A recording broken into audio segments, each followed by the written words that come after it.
లో జోరు పెంచారు. అందులో భాగంగా ఈవేళ పిఠాపురంలో పవన్ పర్యటిస్తున్నారు.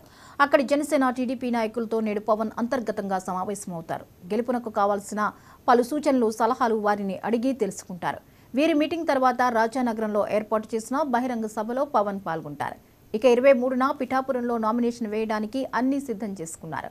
ఆ రోజు పవన్ నామినేషన్కు భారీగా ప్రజలు, అభిమానులు, పార్టీ శ్రేణులు హాజరయ్యేందుకు ఏర్పాట్లు చేస్తున్నారు. పార్టీ శ్రేణులు